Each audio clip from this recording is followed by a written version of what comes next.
Sa video ito po ay ating papakita sa inyo yung pagtatanggal ng tinta ng cuttlefish o tawag dito po sa amin ay kulambutan.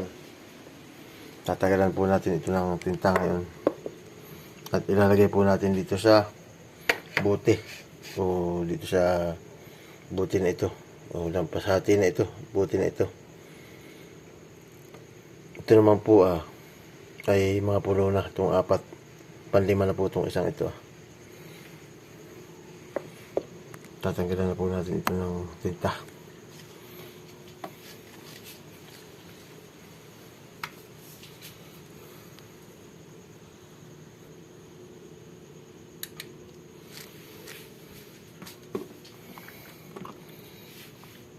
Simulan na po natin tanggalan ito ng tinta. Medyo mahirap-hirap ang pagtatanggal ng tinta ng ganito pag hindi ka masyadong marunong nito. Ito'y natatapon kung tinta niya nasasayang.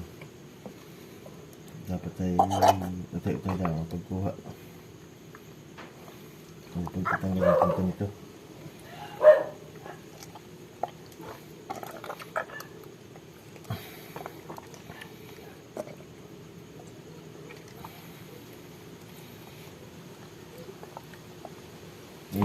Nalit sa sulok na ito.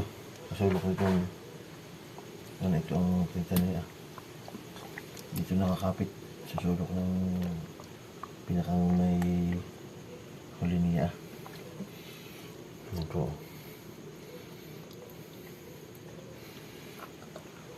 Medyo mahirap-hirap ang pagtatanggal. Pag hindi ka sanay nito ay masisira ang tinta. Kahit pati sanay pag sumala ang dampot na ito dahil ito po ay hindi nakikita, medyo malalim yung tayo niya. Ano po, maraming itlog.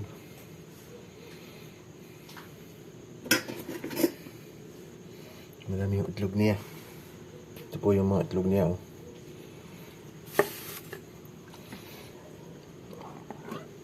Ang dami.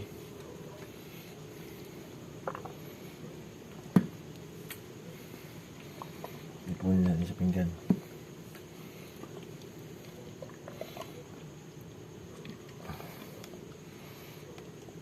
Ito po naman yung kanyang tinta. Medyo malaki-lakit yung kanyang tinta.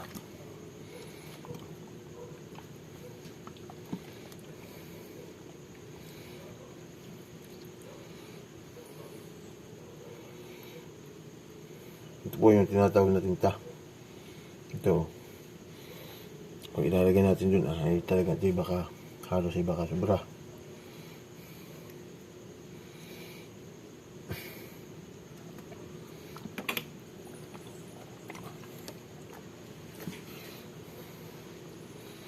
Ito naman yung may kinain niya.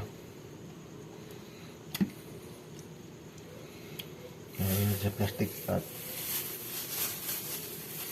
ating lagay sa kuwan.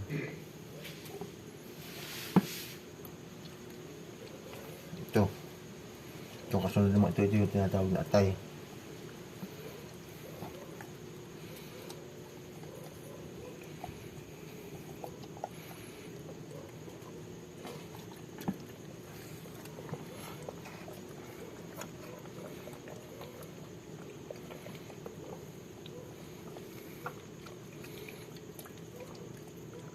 Ito po yung atay niya.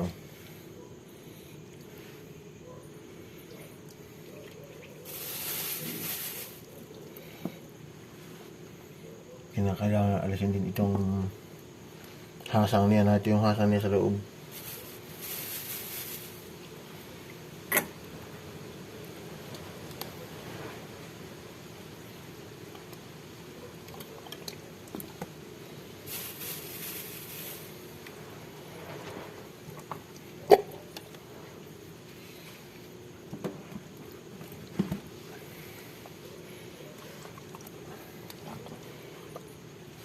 Ito.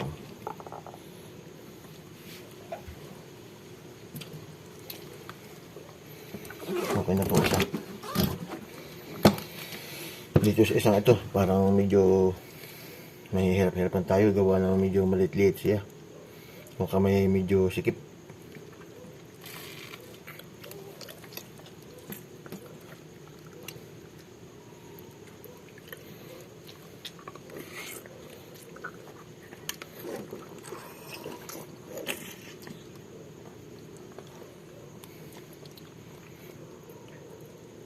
Parang nanabog na yata yung tinta nito sa dagat kanina. Maliit na yung tinta niya eh.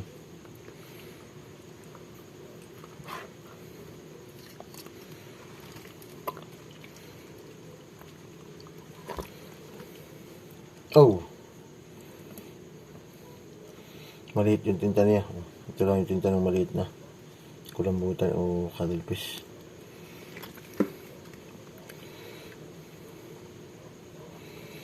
Tatanggalan na natin ito ng atay para dire-diretso na yung ating gawa.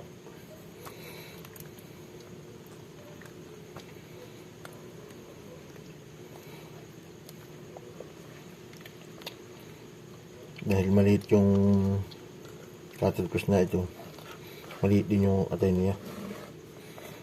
Ito po, maliit lang yung atay niya, hindi katulad nitong isa. Tatanggalan na rin natin ito ng hasang.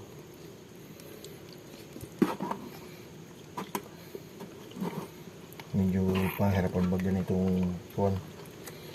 Maliliit ang kulambutan.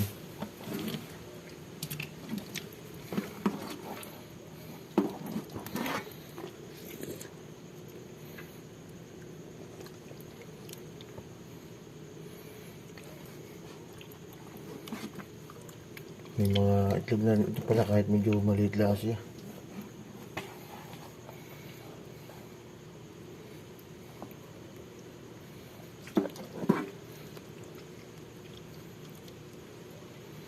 Mahirap-hirap itong tanggalan bagay ganitong mga maliliit.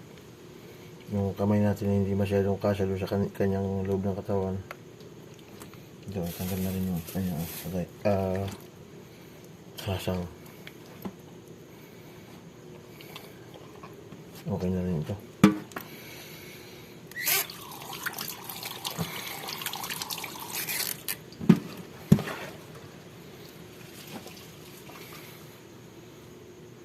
Ngayon naman po ay itong tinta na ito tatanggalin natin dito sa laman loob niya.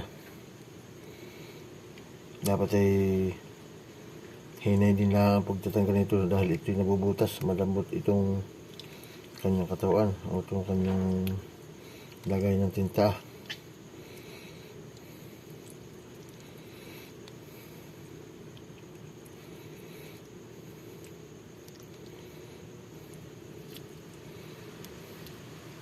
Kung hindi masyadong sanay dito ay delikado itong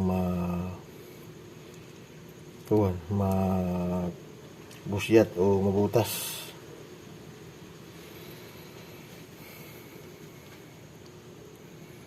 Medyo nahihirapan tayo dito bagay ganito. Hindi naman pwede itong gamitan ng kutsilyo, baka sumala ang sulot ay lalo nang malaki ang manadali dito. Kaya kamay lang muna ang ginagamit po dito.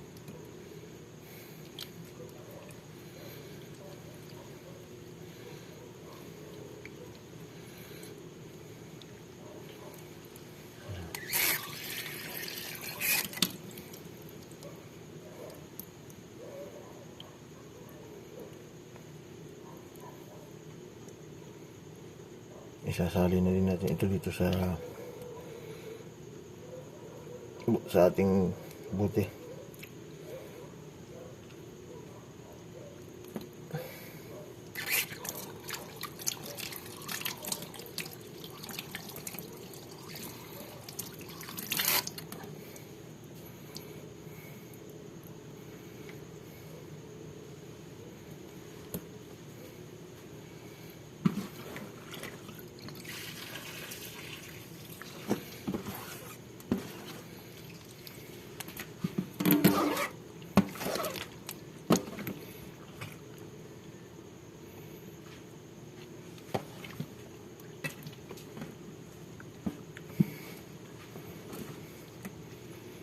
Ito naman isa, hindi na natin tatanggalin. Gawa ng baka may bumili nitong cuttlefish. Bukas maghahanap ng tinta niya sila. Yung mga nabili na ganito.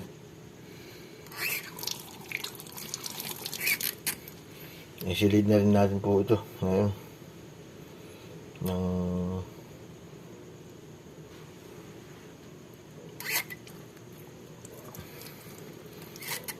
isilid na rin natin dito baka timabutas pa ay sayang yung tinta.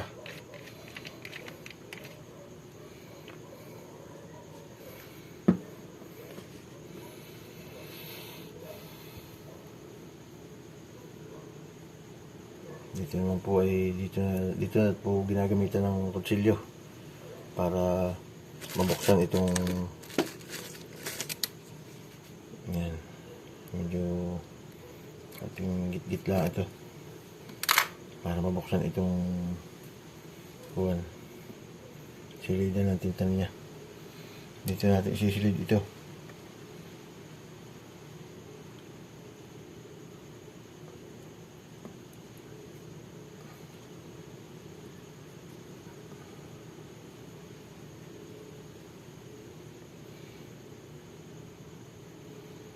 Medyo nginig ang kamay.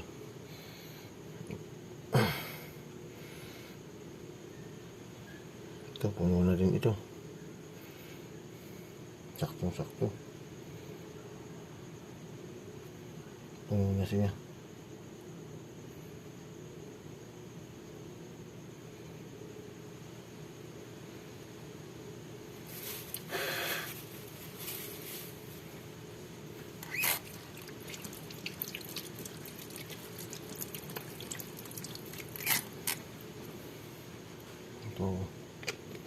Dali na rin, napuno na din yung isa. Bali 5 na po tayong buti ang nasidlan. Sa mga nais po ng tinta, hihim na lang po dito sa akin. Mayroon na tayong 5 buti na pwede na nating i-release.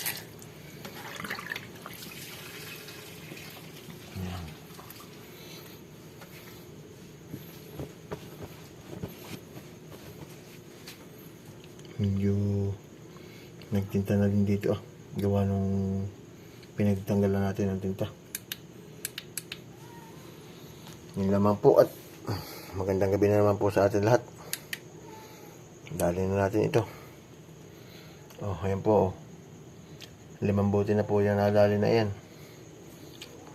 Yun lamang po at marami pong salamat sa inyong panonood at magandang gabi po sa atin lahat.